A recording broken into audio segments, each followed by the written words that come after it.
જીવનધારા વૃદ્ધાશ્રમ તારીખ 24/7/24ના રોજ આજે એડમિશન માટે આવેલ રોહિતભાઈ રમણીકલાલ શાહ કે ઉંમર વર્ષ છે 38, કોરોનાની વિષમ પરિસ્થિતિ અને કોરોના પછી ઘણા બધાની જિંદગીઓ બદલાઈ છે, ત્યારે અમારા જે આજે રોહિતભાઈ અહીંયા આવ્યા છે, તો રોહિતભાઈના પપ્પા એટલે કે રમણીકલાલ છોટા ઉદેપુરમાં 25-26 વર્ષથી ત્યાં ફરસાણની અને તેની દુકાન હતી. તેઓ પોતે સુખડિયા પરિવારમાંથી છે, એટલે તેમનો સુખડિયા પરિવારોમાંથી ઘણા બધાનો ધંધો એ લગભગ નાસ્તા ફરસાણ એનો હોય છે, અને તેઓ મૂળ વિરમગામના વતની છે.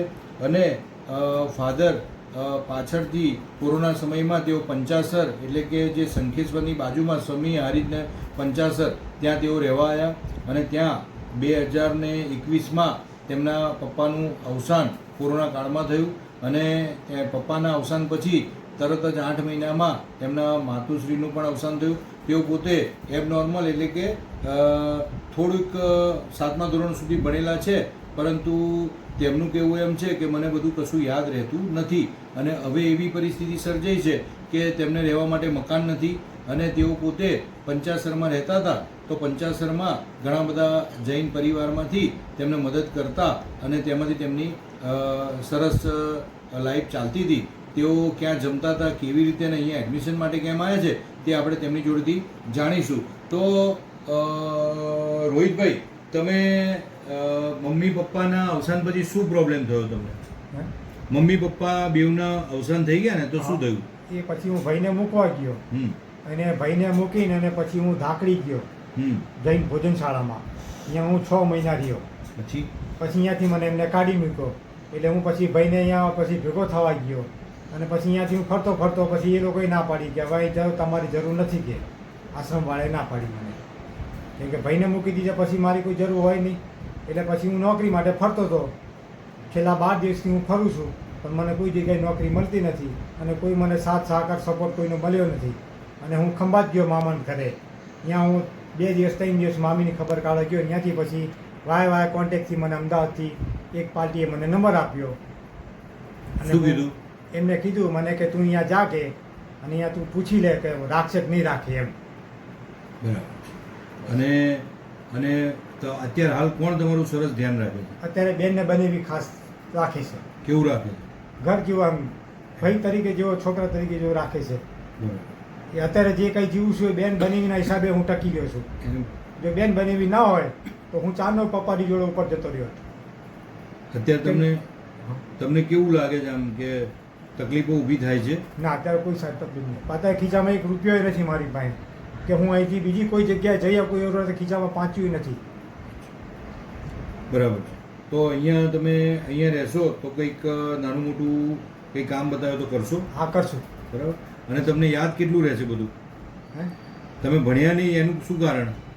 ભણેલે હું આ ટેબલ સાફ કરી શકું નહીં. તમે જે ભણતા હતા ને, તો કેટલા ધોરણ સુધી ભણ્યા? 8 ધોરણ સુધી ભણ્યો, પણ હું નપાસ થયો.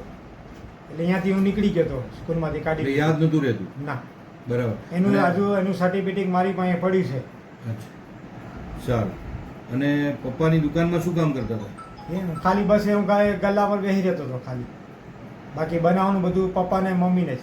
અચ્છા, બરાબર. કેમ કે હું શીખ્યો જ નથી કંઈ, અને મને કંઈ શીખવાડ્યું નથી એમને.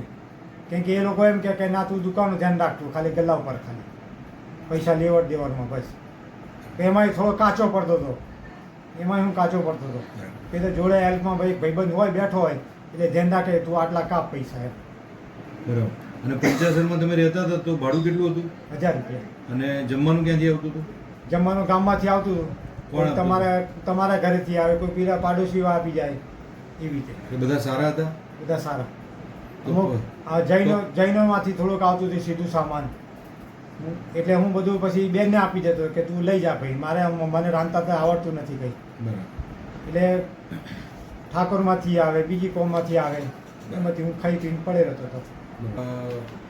અત્યારે હાલ કોઈ મકાન નથી? ના, મકાન નહીં, દુકાન નહીં, પૈસો, જમીન, ખેતીનું કશું જ નહીં. કશું નહીં. અને હા, એ તમને કહી દઉં, સાચી વાત એ તમને કહી દઉં, ખોટું નહીં કહેતો. મારે છોટાઉદેપુરમાં મકાન હતું, અને દુકાને પોતાની હતી, પણ દુકાન બેનને પરણાવીને એટલે દુકાને માથા પર દેવું થઈ ગયું હતું.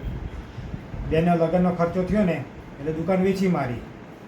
એ દુકાનના પૈસા દેવ માંથી ચૂકતી કરીને ભાઈ મકાનના જે પૈસા હતા ને એ પપ્પાએ વિરમગામ શેર બજારમાં મૂક્યા. તો એ શેર બજારવાળો માણસે મરી ગયો, એના ઘરનું આખું કુટુંબ ખલાસ થઈ ગયું.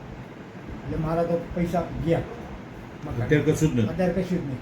બિલકુલ એવું લાગે છે કે હું એકલો પડી ગયો. હવે એકલો જ. અત્યારે કોઈ આધાર નહીં. હવે અમે બધા છે ને. તમે તો છો હવે તો મારે તો કઈ અમે બધા રડશો નહીં, અમે બધા તમારી જોડે છે, બરાબર? બિલકુલ ના રડશો. તો આ રીતે ઘણા બધા કે એકલા પડી જતા હોય છે.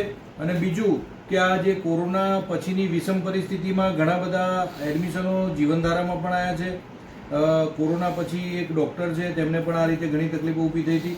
અને કે જેઓ એકલા પડી ગયા હોય અને આ રીતે હતાશા અનુભવતા હોય, બરાબર, તો તેવા વ્યક્તિઓને કોઈ રસ્તો સૂચતો નથી.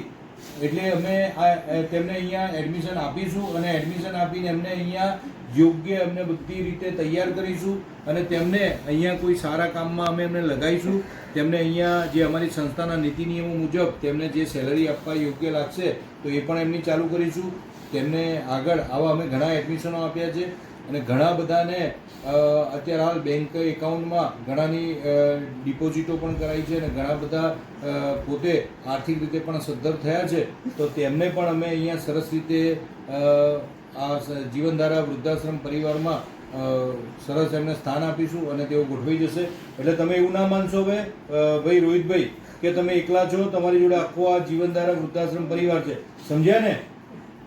રડવાનું નહીં, બરાબર? બિલકુલ રડતા નહીં. તો હવે આ એડમિશન અમે ફાઇનલ કરીએ છીએ અને આ રીતે આવા કોઈ એકલા પડી ગયા હોય, કોઈ પણ વ્યક્તિ હતાશા અનુભવતું હોય તો ક્યાંક આંગળી ચીંધ્યાનું પુણ્ય લેજો કે આવી ઘણી બધી સંસ્થાઓ આવા વ્યક્તિઓને રાખતી હોય છે અને દરેકની એક લિમિટ હોય છે કે આટલા વ્યક્તિને જ રાખી શકે. તો અલગ અલગ સંસ્થાઓમાં જો આપને કોઈ ધ્યાનમાં આવું આવે તો એમને યોગ્ય જગ્યાએ મોકલજો. જીવનધારા વૃદ્ધાશ્રમ પરિવારના પ્રણામ.